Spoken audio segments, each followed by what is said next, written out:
अल्हम्दुलिल्लाहि नहमदुहु व नस्तईनुहु व नस्तगफिरुहु व नु'मिनु बिही व नतवक्कलु अलैहि व नऊज़ु बिल्लाहि मिन शुरूरि अनफुसिना व मिन सय्यिआति अमालिना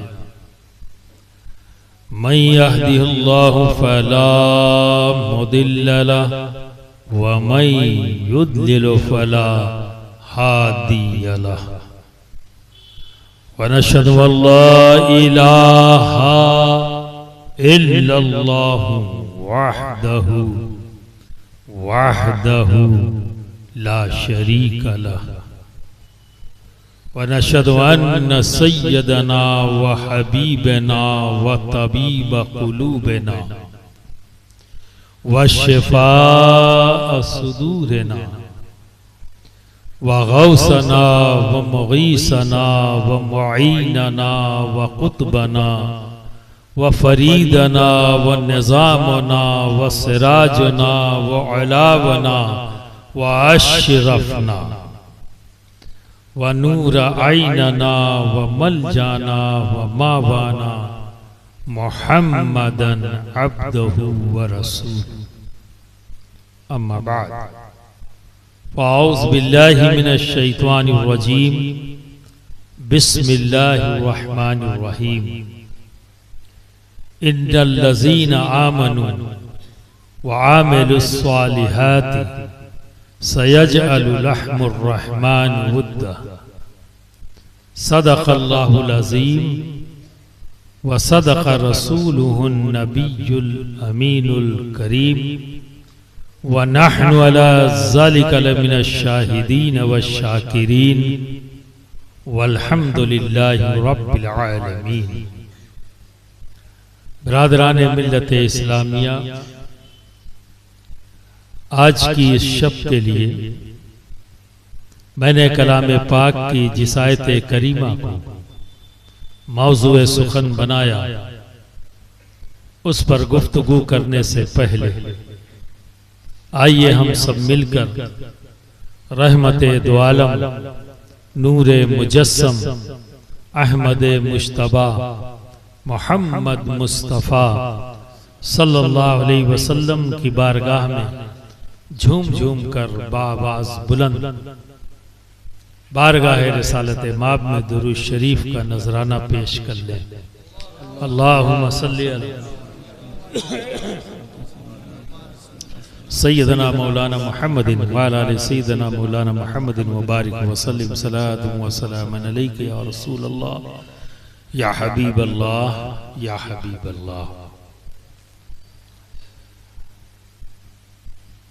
आदतन भी और जरूरतन भी।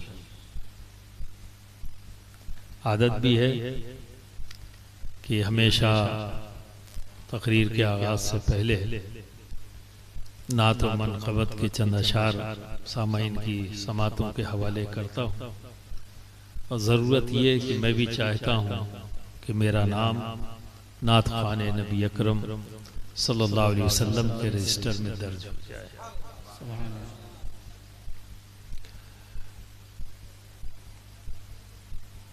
मतला और दो शेर आपकी समातों के हवाले। ये नाते पाक हुजूर शेख आज़म हज़रत अल्लामा मौलाना मुफ्ती शाह सैयद मोहम्मद इजहार अशरफ अशरफुल जिलानी सज्जादा नशीन आस्ताने अशरफिया की छौछा मुक़द्दसा रहमतुल्लाह ताला अलैह के दस्ते अक़दस से लिखी हुई है। आपकी समातों के हवाले इस उम्मीद के साथ कि आप मोहब्बत से समात करेंगे। एक बार और नबी और आले नबी पर झूम कर दुरूद पढ़ लें। सल्लल्लाहु अला नबील उम्मी व आलिहि व सल्लल्लाहु अलैहि वसल्लम सलातुन व सलामुन अलैका या रसूल अल्लाह या हबीब अल्लाह या हबीब अल्लाह। इश्क़ नबी में दिल तड़पाना सबके बस की बात नहीं। सुभान अल्लाह सुभान अल्लाह। इश्क़ नबी में दिल तड़पाना सबके बस की बात नहीं।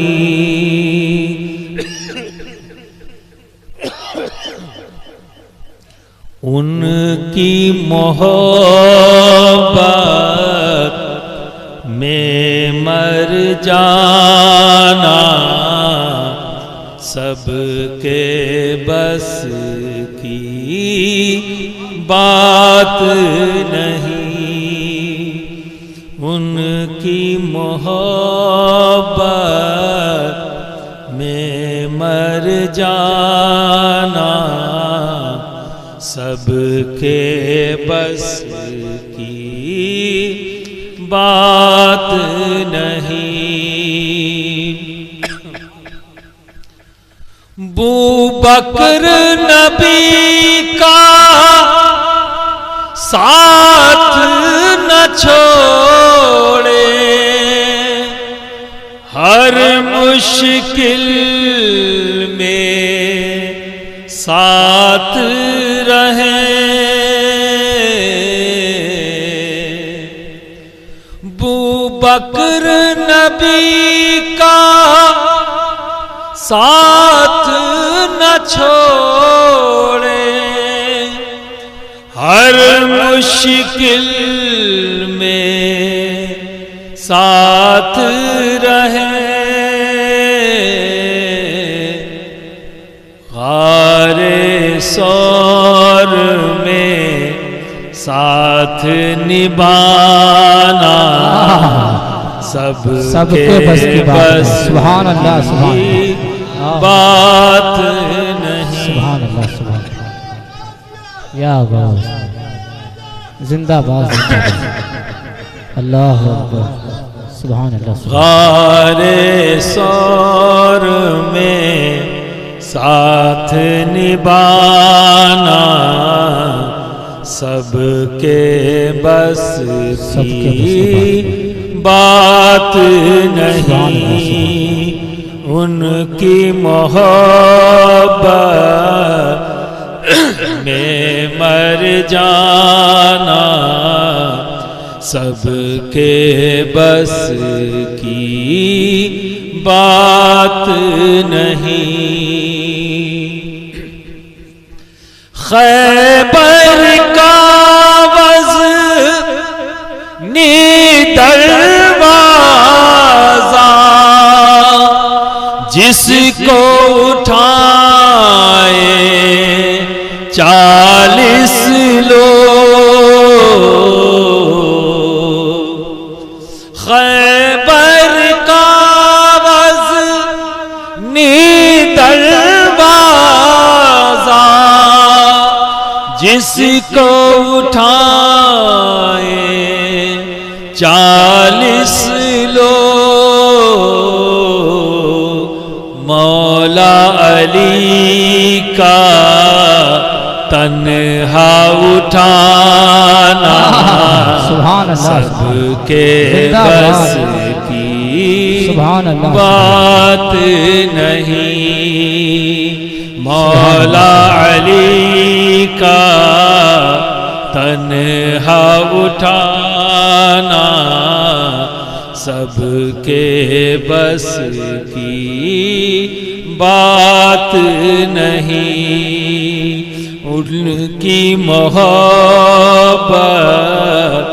में मर जाना सबके बस की बात नहीं।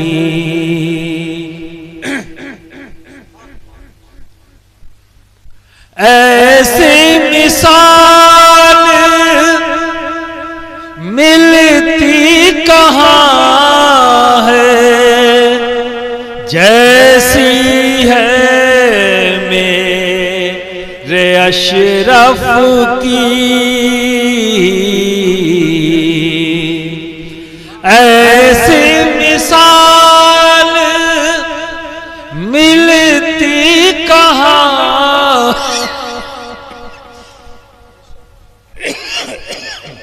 सुभान अल्लाह जिंदाबाद। ऐसी मिसाल मिलती कहाँ है, जैसी है मेरे अशरफ की तख्ते हुकूमत को ठुकराना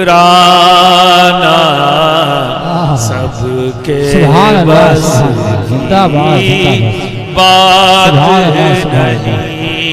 तख्ते हुकूमत या रसूल अल्लाह जिंदाबाद जिंदाबाद जिंदाबाद। सुभान अल्लाह सुभान अल्लाह।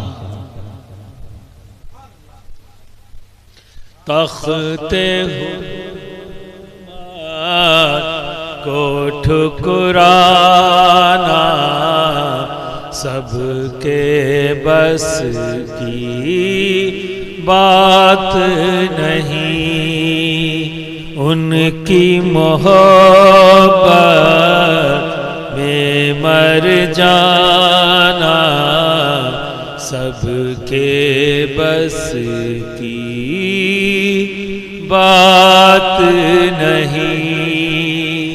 इश्क़ नबी में दिल तड़पाना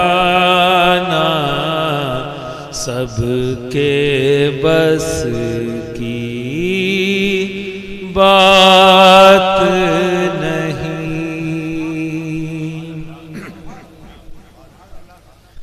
बेशक जो ईमान लाए और नेक अमल करते हैं, बेशक जो ईमान लाए और नेक अमल करते हैं, अनकरीब रहमान मोहब्बत अता कर देंगे। सुभान अल्लाह सुभान। मैंने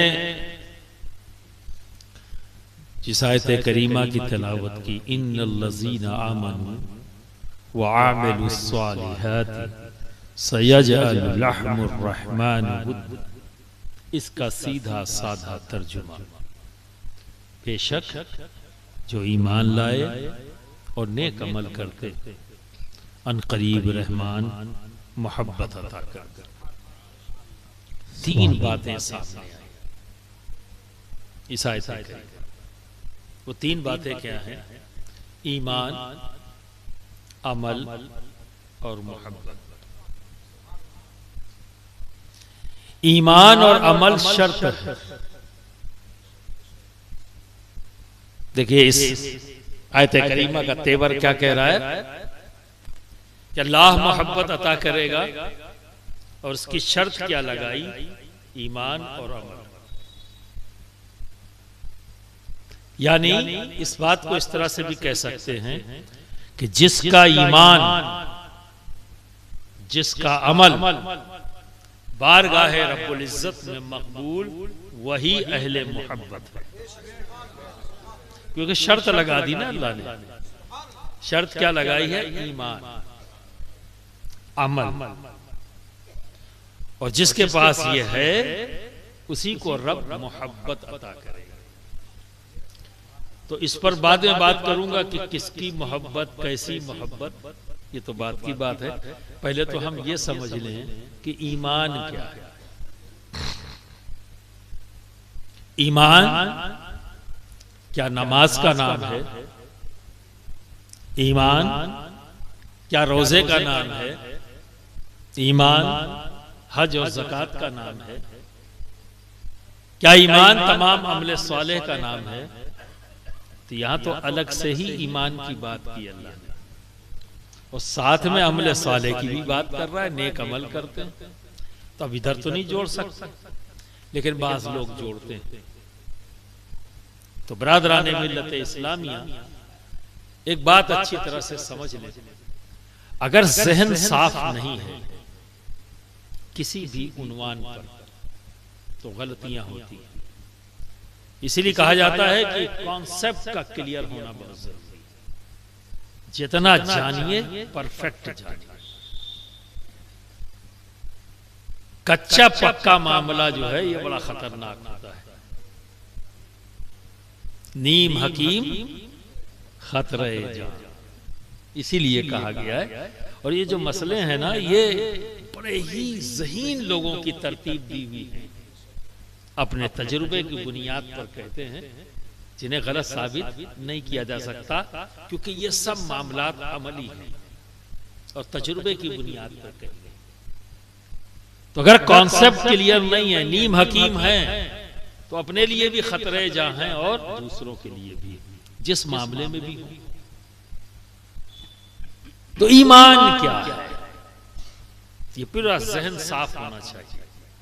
अगर यहां कंफ्यूजन है तो पहली ही मंजिल पे फंस गए। और ये बात सच है कि अगर ईमान नहीं, अमल चाहे जितने अच्छे कर डालो, सब मुंह पर फेंक दिए जाएंगे। तो अमल का दारो मदार ईमान पर। ईमान है तो अमल फायदेमंद, ईमान नहीं तो मुंह पर फेंक दिए जाएंगे। और यही हम बहुत ज्यादा संजीदा नहीं, कहीं कोई समझा देता है कुछ, कभी कुछ समझा देता है और भागते। अब तो आज के दिन में लोग 5 मिनट में दीन समझते, 5 मिनट में दीन समझने लगे। इस्लामिया अशरफिया बरसों से मेहनत कर रहा है, आसपास वालों के ईमान समझ में नहीं आया, दीन समझ में नहीं आया। और चलते फिरते लुटिया थरिया लेके चलने वाले पकड़ा, उन्होंने खड़ा किया, 5 मिनट में ईमान समझ में आ जाता है, दीन समझ में। अजीब हाल हो गया, 5-5, 6-6 मिनट में दीन समझते। अब आप अंदाजा लगिए, अगर आप चलते फिरते अगर कोई शख्स आपको पकड़ ले तो कहे आइए आपको कारोबार करना नहीं आता, आइए मैं आपको कारोबार समझाऊं, समझोगे? बोलो, समझोगे? है जा यार बतियाव ना, यही कहोगे ना? चले आए ना, इन्हें हम जानी थे ना पहचानी थे, चले आए हमें कारोबार समझा, है ना? आप उसी के पास रुकोगे जिसे आप जानते हो, है? लेकिन जब बात दीन की आएगी तो रुक जाएंगे और समझ भी लेंगे 5 मिनट में। हमें इतने दिन से नहीं समझ में आवा, आज समझ में आवा, देख कैसा बढ़िया समझाई। तो ब्रादरान मिल्लत इस्लामिया, इतनी अहम चीज जिसको ईमान कहते हैं, उसी के मामले में इतना हम गैर संजीदा। तो आज मैं चाहूंगा, कोशिश करूंगा, अल्लाह करे आपकी समझ में आ जाए। 2 लफ्ज को जहन में रखिए, एक है हकीकत और एक है अलामत। 2 लफ्जों को जहन में रखें, अलामत और हकीकत। अब इसको समझा दूं कि अलामत और हकीकत, तो और आसानी से आपकी समझ में आएगा। इसके लिए एक मिसाल देता हूं। एक हरा भरा पेड़ है जिस पर खूब हरियाली है। अगर मैं आपसे पूछूं कि वो पेड़ जिंदा है या मुर्दा, तो आपका क्या जवाब होगा? देखिए, ऐसे काम नहीं चलेगा कि आप एकदम सूंड साट के बैठे रहे, ऐसे नहीं है। मतलब लगे कि अब ये तो जिंदा लोगों के दरमियान बैठा हूं, या कोई शक है इसमें भी? है आप सभी लोग जिंदा हो ना, तो फिर जिंदगी का सबूत भी तो दो। एक सवाल किया आसान सा, एक हरा भरा पेड़, आपके यहाँ भी हरियाली है, हरे पेड़ देखे हैं? ये भी नहीं जवाब, जोर से बोलो ना। हाँ, एक बात और समझ लो आप, मैं अकेले तकरीर नहीं करता, क्योंकि अब आपका पहली बार मेरा साफा पड़ा है, तो आप मेरे मिजाज से वाकिफ नहीं है, तो जान ले, मैं बता देता हूँ खुद ही, मैं अकेला तकरीर नहीं करता, मैं साथ में आपसे भी थोड़ी बहुत तकरीर कराता। आपकी तकरीर क्या होगी? मेरा सवाल, आपका जवाब, यही आपकी तकरीर है ना? कल आप भी कह सकते हैं, कल सुबह सवेरे उठ के जब लोगों से मिले, रात मैंने भी तकरीर की, तो झूठ थोड़ी ना होगा, सच ही होगा। आपकी हाँ ना भी आपकी तकरीरी में शुमार हो गया। तो अब आप बताएं, पूरी बिना झिझक के, बिना शर्म के बताएं, और बाआवाज बुलंद बताएं कि मुझे भी एहसास होना चाहिए कि आप गौर से सुन रहे और समझने की कोशिश कर रहे हैं। तो एक हरा भरा पेड़ आपसे उसके बारे में पूछूं वो जिंदा है या मुर्दा, तो आपका जवाब क्या होगा? जिंदा। माशाल्लाह, ऐसे ही जवाब, जिंदा है। और जिस पेड़ पे हरियाली नहीं वो पेड़ जिंदा है या मुर्दा? क्या है? जिस पे हरियाली है और जिस पे नहीं, पक्का? अच्छा, जिस पे हरियाली है आपने कैसे कहा कि वो जिंदा है? क्योंकि वो हरा है। पेड़ ने तो नहीं कहा ना आपसे कि मैं जिंदा हूं, आपने उसकी हरियाली देखकर कहा कि वो जिंदा है। और उसको मुर्दा क्यों कहा आपने? क्योंकि उस पर हरियाली नहीं, इसलिए आपने उसको मुर्दा कह दिया। पक्का? इसमें कोई शक शुबहा तो नहीं? देखिए, इसी में फंसाते हैं लोग चर्ब ज़बान। अभी आप फंसने वाले हैं। अभी ये महीना कौन सा चल रहा है? अंग्रेजी महीना। शाबान से नहीं काम चलेगा। हाँ, क्योंकि जो बात समझाना चाह रहा हूं अंग्रेजी महीने से समझ में आएगा। यह है फरवरी, है ना? फिर अगला महीना आएगा मार्च। आखिरी में हवा चलना शुरू होगी तेज, और सारे पेड़ों की पत्तियां पीली होकर उस हवा के जरिए नीचे आ जाएंगी, है ना? और सारे हरे पेड़ की पत्तियां पीली होकर नीचे। अब एक भी हरी पत्ती पेड़ पे नहीं। अब ऐसे पेड़ को जिंदा कहोगे या मुर्दा? बोलो है? अब बोलो ना, ये क्या बात हुई? अभी आपने कहा कि जो हरा है वो जिंदा, जो हरा नहीं वो मुर्दा। तो अभी क्यों जिंदा कह दिया? अभी एक भी हरियाली नहीं। यही कहता हूं, अगर कॉन्सेप्ट क्लियर ना हो और नीम हकीम हो आदमी, या फिर गौर और फिक्र ना करे, ये तीन चीजें इंसान को फंसा देती हैं। या तो आपने गौर और फिक्र नहीं किया, चूंकि आपके सामने है ये, आप हर साल देखते हो, तो जवाब सोच समझ कर नहीं दिया, गहराई से, संजीदगी से, कि हम जरा सोच तो लें इस बारे में, बिना सोचे समझे दे दिया। या आपके इल्म में नहीं था, आपने कभी गौर और फिक्र नहीं किया इस पर सच यही है, ये भी सच है कि जिस पे हरियाली है वो जिंदा। पर यह जरूरी नहीं कि हरियाली ना हो तो वो जिंदा नहीं। क्यों? क्योंकि पेड़ की हरियाली उसकी जिंदगी की हकीकत नहीं। जिंदगी की, किसी भी पेड़ की जिंदगी की हकीकत उसकी हरियाली नहीं है, अलामत है। हरियाली क्या है? अलामत। तो अलामत कभी होगी कभी नहीं होगी। ऐसे ही जैसे पतझड़ के मौसम का पेड़ जिंदा है पर अलामत मौजूद है। तो अलामत ना दिखे तो फैसला गलत ना कर लीजिएगा। अगर अलामत को ही हकीकत मान लिया तो फैसला गलत हो जाएगा। जिंदा को आप मुर्दा कह देंगे। इसी में ही लोग फंसे हुए। बाज लोग जिंदगी और मौत के फलसफे में यही जहां फंस के रह गए कि जो अलामत है उसे ही हकीकत मान लिया। तभी तो कहते हैं मर गए मट्टी में मिल गए। ये जिस्म, ये हरकत, ये चलना, ये फिरना, ये बोलना, ये हंसना, ये सब अलामतें जिंदगी है, हकीकतें जिंदगी नहीं। सुभान अल्लाह, सुभान अलामतें जिंदगी, सुभान अल्लाह, सुभान अल्लाह। अलामतें जिंदगी है, हकीकत नहीं।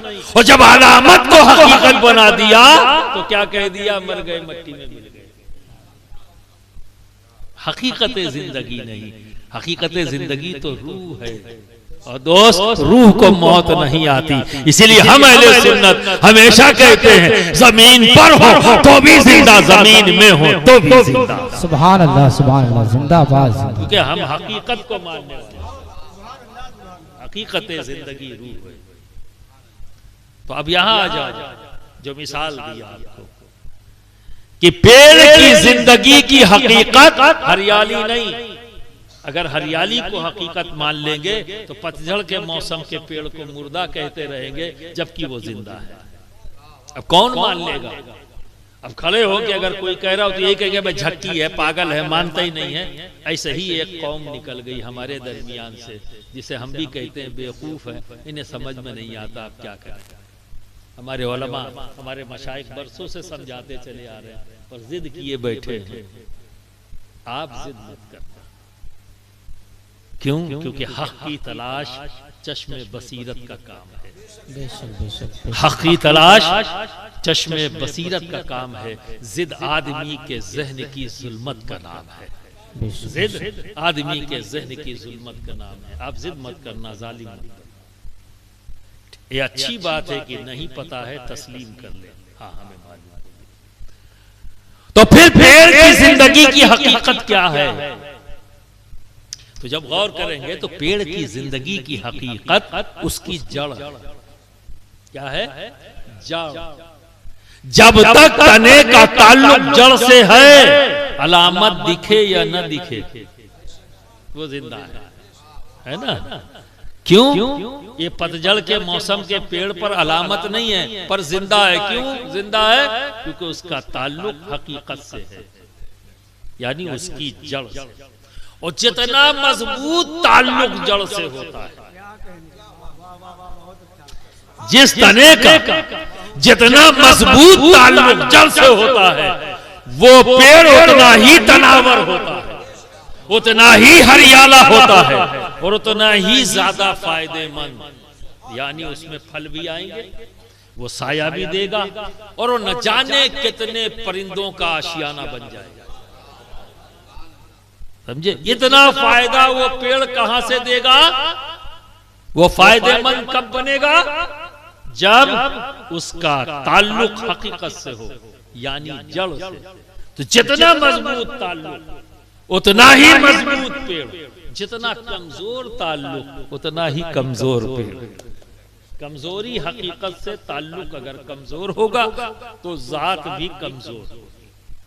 आप समझ रहे हैं? और जिसका एकदम कनेक्शन कट जाए तो एक छोटी सी गौरैया भी उससे फायदा नहीं उठाती, है ना? वो आशियाना नहीं बनाती, एक अपना घोंसला नहीं बनाएगी, ना कोई उसके साए के नीचे बैठेगा, ना उसमें फल आएंगे, ना उसमें हवाएं आएंगी।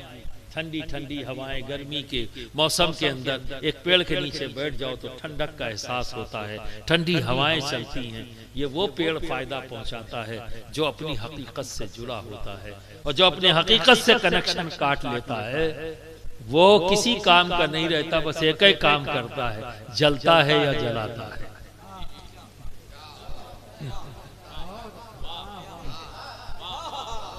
एक ही काम करता है, फिर जलता है या तो जलता है। तो बरादरान मिल्लत इस्लामिया, यहां बात ईमान की चल रही है, ईमान की। तो बरादरान मिल्लत इस्लामिया, मैंने जैसे पहले कहा, नमाज, रोजा, हज, ज़कात। आज बहुत से लोग हैं जो कहते हैं नमाज नमाज नमाज, पर जाने नमाज से दूर करते हैं।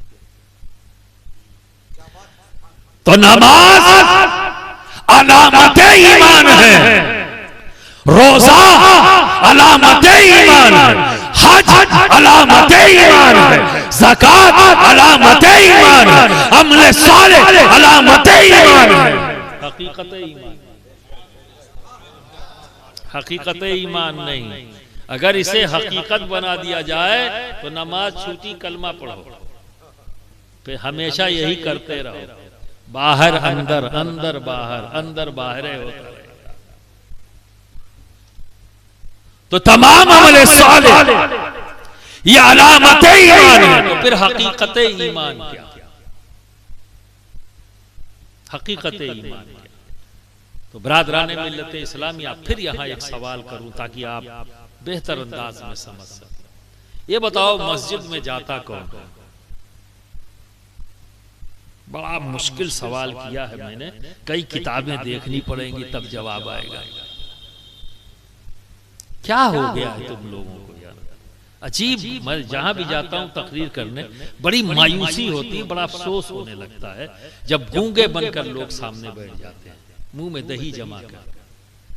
अरे भाई, कोई शर्मिंदगी की बात है या इतना सख्त सवाल है कि दे ना सके, या इसमें कोई बेइज्जती महसूस करते हैं आप लोग की जवाब देने में?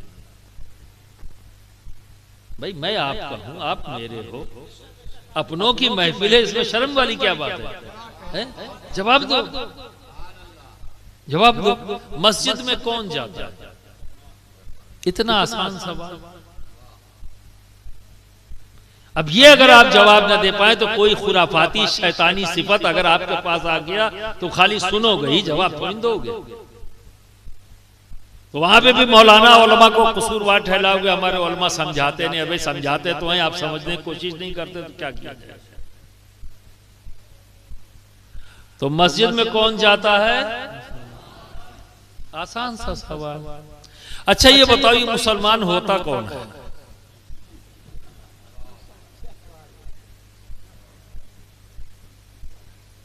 अरे भाई, एक गैर मुस्लिम कहे कि मैं मुसलमान होना चाहता हूं तो क्या करे? तो मुसलमान कौन होता है? पता सब है, बोली है नहीं, मैं चुपाए रही हूं, बतियाई हूं नहीं।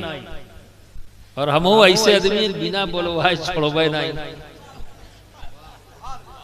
कहीं और का थोड़ी ना, अपन इंग्लिस्तान से थोड़ी ना आए कि चौसा शरीफ है तो आए हैं। और ये मुबारकपुर से ताल्लुक मेरा कोई नया थोड़ी ना है, मेरे दादा पीर से ताल्लुक है। अरे मुबारकपुर में कोई था ही नहीं सरकार आला हजरत अशरफी के सिवा। सुभान अल्लाह, जिंदाबाद। गली गली, नगर नगर, डगर डगर एक ही तराना था, अशरफी शहदा तुम्हारा, करके दुनिया से किनारा, रखता है तुमसे सहारा, लो खबर जल्दी खुदारा। गली गली, या रसूल अल्लाह, जिंदाबाद। मुबारकपुर की सुभान तारीख है, अल्लाह, जिंदाबाद। मुबारकपुर की तो तारीख है ये। और एक बात अच्छी तरह से जान लेना, जो कौम अपनी तारीख भूल जाए, तारीख उस कौम को भुला देती है। तो भूलना मत, हम नहीं भूले। हम आज भी मुबारकपुर को इसी नजर से देखते हैं कि ये कोई और नहीं, ये सब हमारे हैं। हम आज भी उसी नजर से, जिस नजर से सरकार आला अशरफी मियां ने आपको देखा, जिस नजर से आपको मौलाना अहमद अशरफ सुल्तानुल वाइज़ीन ने देखा, जिस नजर से आपको सरकार कला ने देखा, शेख आजम ने देखा, उसी नजर से हम भी देखते हैं। सुभान अल्लाह, सुभान अल्लाह। आए या ना आए, पर आप हमारे हो, थे, हो और रहोगे हमारी नजर में, हमारी नजर में। आपकी नजर में हम हैं, थे, हैं या रहेंगे, ये आपको फैसला करना है। पर मेरी नजर में तो मैंने फैसला दे दिया, आप थे, हैं और रहेंगे। तो फिर मिल्लत इस्लाम, मुसलमान कौन? जो कलमा पढ़े। अब आपके सामने कोई भी आए, कलमा पढ़े, उसके बाद फिर आप मस्जिद में जा रहे हो नमाज पढ़ने के लिए, तो आप उसको दावत दो, आओ चलो, क्योंकि आपको यकीन है, आप लेके जाओगे मुसलमान है, नमाज पढ़ो, है ना? ऐसा ही हुआ। किस मस्जिद में? वो मस्जिद जो नबी की, जो नबी की मस्जिद, मस्जिद नबवी मदीने मुनव्वरा, है ना? तो अल्लाह के हबीब की मस्जिद, और उस मस्जिद के इमाम कौन? इमामुल अंबिया, अशरफुल अंबिया, इमामुल अंबिया, हम सब के आका और मौला मोहम्मद अरबी सल्लल्लाहु अलैहि वसल्लम। और उस मस्जिद के मुक्तदी कौन? वो जो बादे अंबिया, ऐसी जमात है मुक्तदी जो बादे अंबिया सबसे अफजल जमात, बिद इत्तेफाक, इसमें कोई शक शुबा नहीं कि बादे अंबिया सबसे अफजल जमात कही जाती है सहाबा की जमात। अब आप सोचेंगे कोई हो सकता है किसी के जहन में सवाल हो जाए कि अहले बैत का नाम नहीं लिया, वो किस जमात में आते हैं? तो वो भी इसी जमात में आते हैं। हर अहले बैत वो भी सहाबी है दोस्त, सुभान अल्लाह सुभान अल्लाह। वो भी सहाबी है। बात तो आज तक खुराफाती दौर आ गया ना कि हर जामिया में कहते हैं, समझते कुछ नहीं, समझ रहे ना, समझ की सीन तक पहुंचे नहीं और बकराती दुनिया भर की। तो समझ लो सहाबी कह दिया मतलब उसमें अहले बैत भी शामिल है, क्योंकि वो भी सहाबी है। तो सबसे अफजल जमात वो मस्जिद किसकी? नबी की। इमाम कौन? नबी। और मुक्तदी कौन?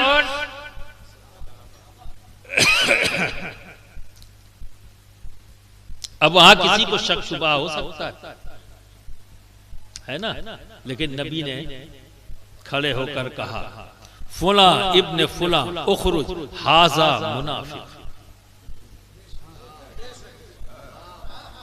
सुभान अल्लाह सुभान। जब तक नबी ने नहीं कहा, जिनको जिनको निकाला कि उठो फुला के बेटे फुला निकलो मेरी मस्जिद से, और फिर साहबा को बताया ये मुनाफिक हैं, जिन्हें निकाला था जब तक नबी ने न निकाला तब तक साहबा क्या समझ रहे थे? मुसलमान, कलमा गो, सहाबी, तीनों, बिकॉज़ सभी सहाबा ही तो है ना। सहाबी कौन? जिसने खुली आंखों से नबी को देखा और ईमान। ये सहाबियत की मुहद्दिसीन की दी हुई तारीफ। मुहद्दिसीन ने जो तारीफ दिया है उस तारीफ के मुताबिक सहाबी कौन है? जिसने खुली आंखों से नबी का दीदार किया और ईमान ले आया, वो सहाबी। और अइम्मा मुहक्किकीन की तारीफ थोड़ा सा जुदा है, थोड़ा सा जुदा इस लिहाज से कि उन्होंने ये कहा कि जिसने जितनी सोहबत इख्तियार की और सोहबत के असरात जाहिर होने लगे, वो उतना ही मर्तबे वाला सहाबी।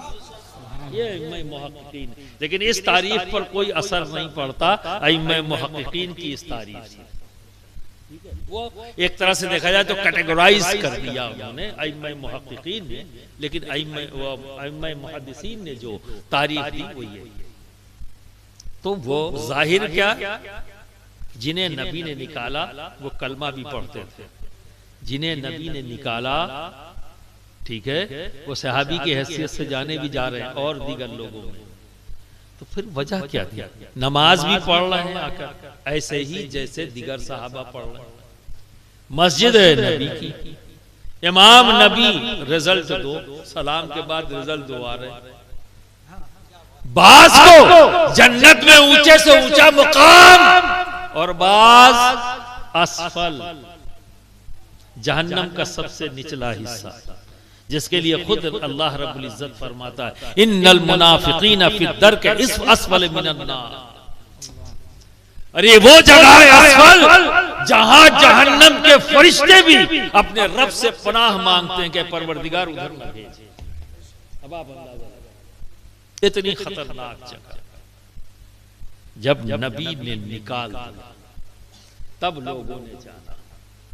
सबसे छुपा सकते थे अपनी मुनाफिकत, पर नबी से न छुपा सके और छुपा भी नहीं सकते थे। क्यों? क्योंकि अल्लाह ने नबी से कुछ छुपाया ही नहीं। अल्लाह ने नबी से कुछ छुपाया ही नहीं, तो ये चिपिद्दी न चिपिद्दी के शोर में कैसे अपनी मुनाफिकत छुपा लेते? तो चिपिद्दिये है ना, इनका जुर्म तो चिपिद्दी वाला है, इतना थोड़ी ना। अरे मैं तो ये कह रहा हूं अल्लाह ने अपने हबीब से कुछ छुपाया ही नहीं। और आगे बढ़ जाऊं, लुत्फ आएगा।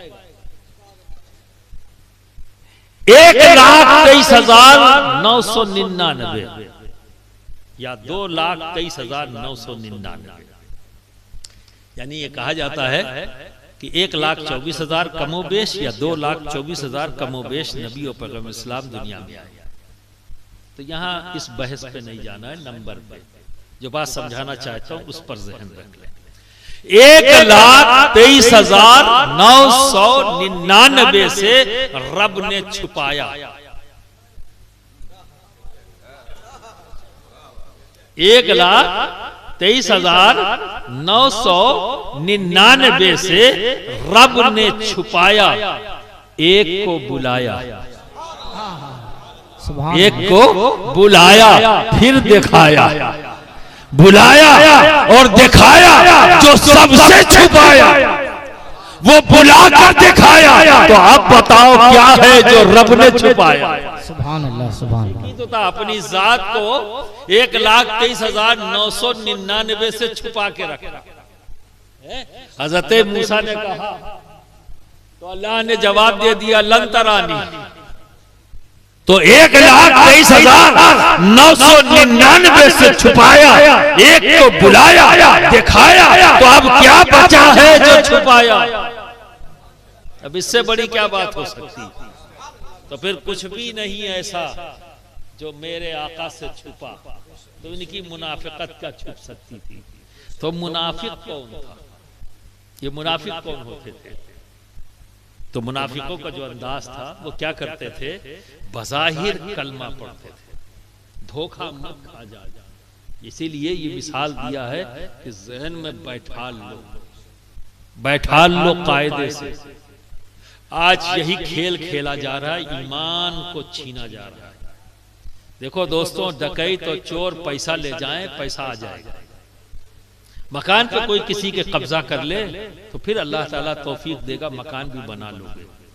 मेहनत करोगे तो फिर से मकान भी बन सकता है, फिर से पैसा भी हासिल कर सकते हो, फिर से जमीन भी खरीद सकते हो। लेकिन ईमान एक ऐसी चीज है ना, चोरी हो जाता है, लोगों को पता ही नहीं लगता और ईमान चला गया। और वो समझते हैं हम तो ईमान वाले हैं। हाँ, और ऐसे लोग ज्यादा दावा करते हैं जिनका जा चुका होता है। बड़ा तगड़ा वाला दावा होता है जिनका चला गया होता है, शोर मचा मचा के कहते है ना। तो बरादराने मिल्लत इस्लामिया, ये मुनाफिक कौन थे? इनका कैरेक्टर क्या था? ये करते क्या थे? ये बात जहन में रखना। ये जब किसी सहाबी को देखते आते हुए, तो सहाबियों का तो एक ही अंदाज, हर वक्त नबी की तारीफ करना और नबी की तारीफ को सुनना, है ना। जब वो अलग होते थे नबी से तो उनका एक ही मशगला पसंदीदा क्या था? कोई नबी की तारीफ करे हम सुने, या उन्हें मौका मिले तो नबी की तारीफ करते थे या सुनते थे। और जब नबी के सामने होते तो सिर्फ नबी को देखते थे और नबी की सुनते थे, वहां कोई तीसरा मशगला नहीं, है ना। और जब नबी से दूर होते तो खुद नबी की तारीफ करते या नबी की तारीफ सुनते, तीसरा कोई मशगला नहीं, इसी दो में ही मस्त रहते।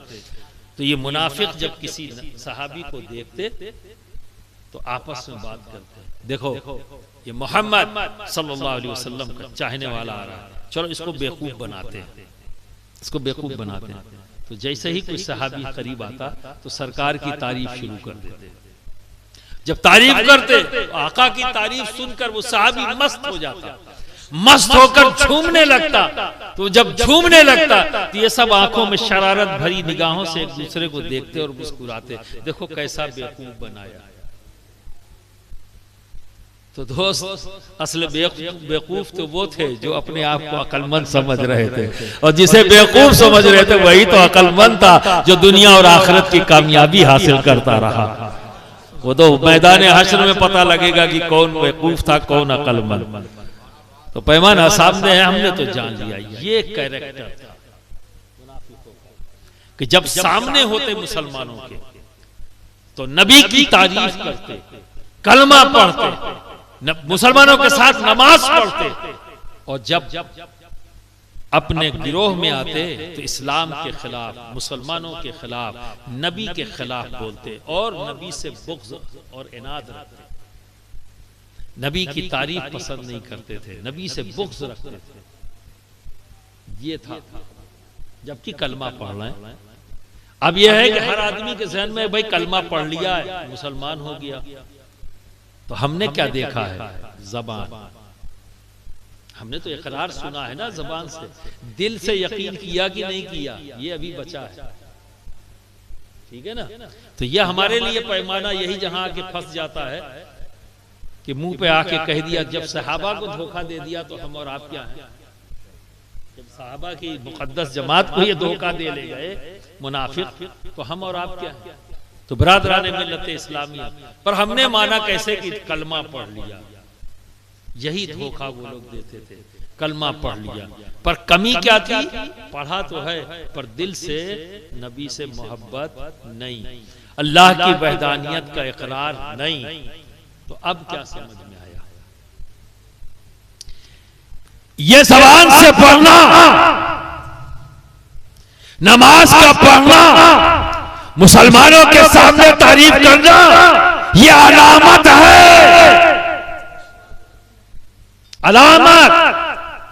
पर दोस्तों जब अपने आपस में रहते तो बुराइयां करते, तो क्या पता लगा, क्या पता लगा सहाबा में और मुनाफिकों में फर्क क्या था।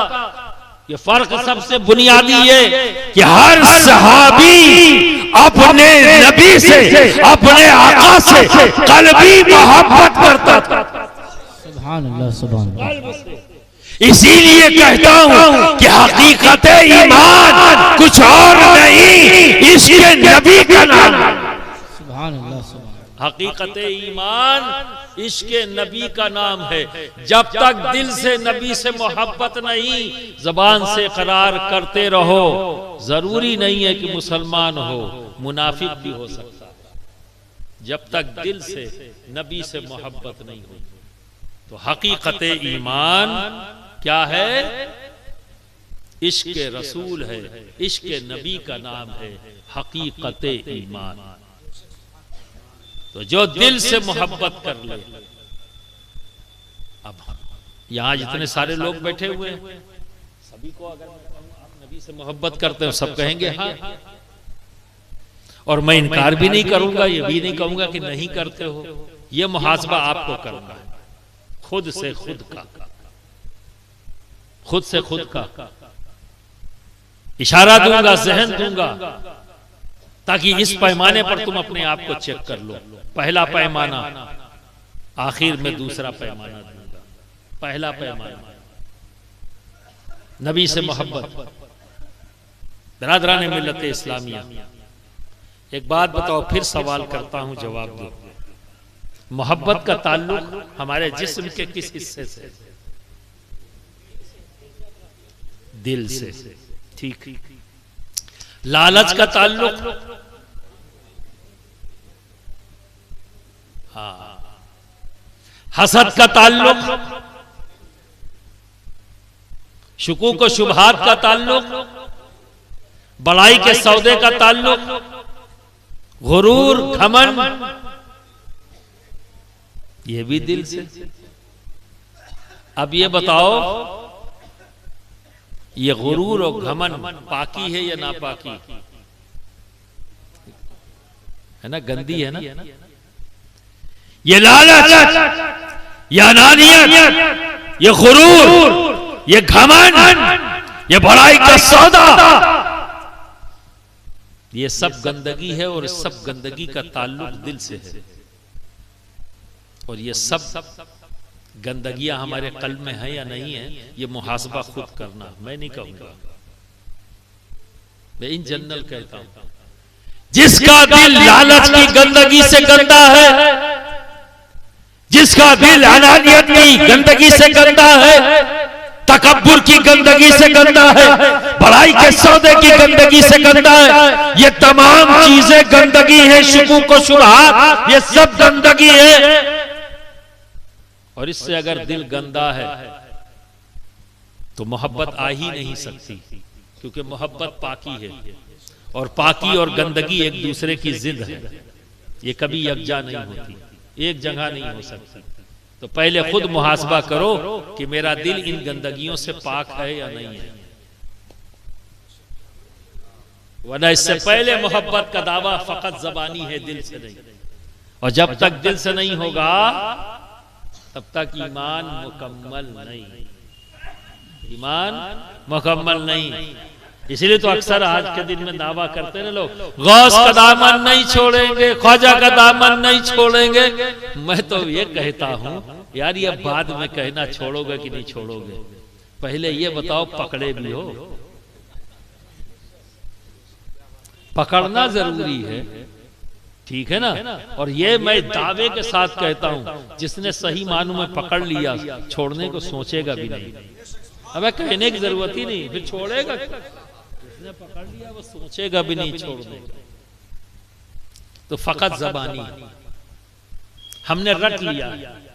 ऐसे ही जैसे 40वें की महफिल हो और कोई साहब नारा लगा रहे हैं, ये जश्न मिलादुन नबी जिंदाबाद, सब रटा हुआ, समझा नहीं है, कॉन्सेप्ट क्लियर नहीं है, बरट लिया। इसीलिए तो आज हम अहले सुन्नत वल जमात एक ही काम में सबसे आगे हैं, वो है नारा। इतने ढेर सारे नारे हैं हमारे पास कि कुछ तो मार्केट में आ गए हैं, कुछ अभी स्टॉक में रखे हैं, कुल बुला रहे हैं बाहर आने के लिए। और ऐसे ऐसे नारे जिसे समझने के लिए भी तावील की जरूरत, ये हालत कर रखी है। एक नारेबाज कौम बनकर रह गए। हम कहां खड़े हैं ये तो सोचना ही नहीं है। आज लालच की गंदगी से हमारे कल्ब गंदे हैं, अनानियत की गंदगी है, तुझसे कम है का हर दिल में मौजूद, बड़ाई का सौदा मौजूद, हसद मौजूद, शुकूक व शुबहात, हर आदमी पे शक करते हैं। जबकि हुक्म क्या है, एक मुसलमान दूसरे मुसलमान पर अच्छा गुमान रखे। यहां तो पूरी स्टोरी बना देते हैं। बदगुमानी का आलम यह है कि पूरी स्टोरी बना देते हैं, झूठ सच मिलाकर। क्या मिलता है? हम इतने बखील हो चुके हैं कि एक जुमला किसी की तारीफ के लिए हमारे मुंह से नहीं निकलता। हम ये कह सकेंगे नहीं फला आदमी बहुत अच्छा है, और अगर गलती से निकल जाए कि नहीं नहीं वो आदमी बड़ा अच्छा है, थोड़ी देर बाद ऐसा अरे ये क्या जुर्म कर दिया, तो लेकिन फौरन लेकिन लगा के वापस आ जाए। ये हालत है हमारी, रोने का मुकाम है। लेकिन क्या करें कि आज मुहासबा नहीं, खानकाही निजाम को आपने कमजोर कर दिया। खानकाह का पहला वसूल यही है, मुहासबा। हर वक्त अपना मुहासबा कर, मैं क्या कर रहा हूं, लोग क्या कर रहे हैं, तुम्हें इसकी क्या परवाह, तुम्हें इससे क्या मतलब, तुम क्या कर रहे हो, इस पे मतलब रखो। देखो फितरत क्या सिखाती है। जब तुम किसी की तरफ उंगली उठाते हो, एक उंगली सामने होती है, तीन तुम्हारी तरफ। देख लो, तुम किसी के एक ऐब की तरफ उंगली उठा रहे हो, फितरत तुम्हारे तीन ऐब दिखला रही है। इसी को कहते हैं मुहासबा। अपने आप को देखो, तुम क्या कर रहे हो। बदलाव यहां से आएगा, किसी के ऐब को ढूंढ लेने से बदलाव नहीं आएगा। तुम अपने ऐबों को जान लो और उससे ताइब हो जाओ, तौबा कर लो, यहां से बदलाव आएगा। आज दूसरा कहे तो छोड़िए, तब तो बेइज्जती हो जाती है। आज खुद अपने ऐबों को जानने में आपको बेइज्जती लगती है। ये हालत हो गई है। शैतान ने इस तरह से दिमाग पर कब्जा कर लिया और दिलों पे गर्द और गुबार डाल दिए हैं, शुकूक व शुबहात के, अनानियत के, बड़ाई के सौदे के। अकेले में बैठकर खुद से खुद को मुजरिम नहीं बना रहे हैं, हम अपने आप को क्लीन चिट दे रहे हैं। जो कौम अपने आप को क्लीन चिट देने की आदत डाल ले, जो फर्द अपने आप को क्लीन चिट देने की आदत डाल ले, वो इंसान कूड़ेदान में फेंकने के काबिल हो जाता है। वो कौम कूड़ेदान में फेंकने के काबिल हो जाती है। आज आपको अफसोस हुआ होगा कि आज पता नहीं कौन सा मुकर्रिर आ गया कि नारा लगाने का मौका ही नहीं मिला। मेरे साथ मौका नहीं मिलता कि मेरी पहली डिमांड है, हम कब संजीदा होंगे, कम अपने बारे में सोचेंगे, कम हम अपनी कामयाबी, दुनिया और आखिरत की कामयाबी के बारे में सोचेंगे। तो बरादरान मिल्लत इस्लामिया, ये तो आपने जान लिया कि हकीकत ईमान इश्क़ नबी है। इश्क पैदा कैसे करें? यहां तो सब मामला गंदा है और पाकी और गंदगी एक साथ इकट्ठा नहीं होती। तो इसका तरीका बता देता हूं। मुहासबा 24 घंटे अल्लाह ने दिए हैं। शाम को, रात में, जब तुम हो और तुम्हारा रब, हाथ उठा लो। ऐ परवरदिगार आलम, पूरे दिन को 24 घंटे जो तुमने गुजारे, इंसान अपना जज सबसे अच्छा होता है। क्या छुपा है आपसे? आपका अपने बारे में तो नहीं कुछ छुपा ना, दूसरों से छुपा लोगे, खुद से तो कुछ नहीं छुपा। तो 24 घंटे जो तुमने गुजारे हैं जागते हुए, उसी में सोच लो क्या अच्छा किया, क्या बुरा किया। जो अच्छा किया है हाथ उठा के कहो, ऐ अल्लाह तेरी दी हुई तौफीक से मैंने ये अच्छे काम किए। परवरदिगार आलम, जब तूने तौफीक दी है तो कबूल भी फरमा ले, इसे कबूल भी फरमा ले, और कल फिर मुझे इसकी तौफीक दे। ये दुआ करो। जो गलत किए हैं, जो खिलाफ शरा किया है, जो गुनाह किए हैं, उसके लिए किरियोजारी, चेहरा बना लो। आंसू आए या ना आए, चेहरा बना लो। आज चेहरा बनाओगे, कल आंसू भी आ जाएंगे। ये पानी तुम्हारे कल्ब को पाक कर देगा, साफ कर देगा। और फिर दुआ करो, ऐ अल्लाह मुझसे ये खताएं हुई, तुझसे तो कुछ भी छुपा नहीं, ना तुझसे मैं छुपा सकता हूँ।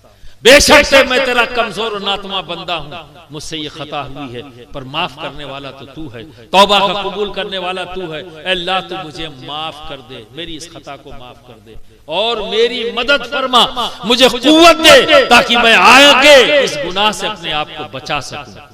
ये दुआ करो, तब ये कल्ब साफ होगा। जब ये कल्ब साफ हो जाएगा तो नबी की मोहब्बत आ जाएगी, तब आपका ईमान अकमल हो जाएगा। नबी की मोहब्बत, वरना सिसकता हुआ ईमान, आज सिसकते हुए ईमान कमो बेश चल रहा है। तो बरादराने मिल्लत इस्लामिया, अब जब ईमान आ गया तो फिर तो अमल तो मकबूल है ना, फिर तो अलामतें भी नजर आएंगी। फिर नमाज नमाज है, फिर रोजा रोजा है, फिर हज हज है, ज़कात ज़कात है। क्योंकि जब ईमान आ गया तो हर अमल सालेह काम का हो गया। तो दो शर्तें पूरी हो गई जो अल्लाह ने लगाई, पहली ईमान और दूसरी अमल। अब दोनों हमारे पास हैं। ऐ अल्लाह वो कौन सी मोहब्बत है जो तू अता करेगा?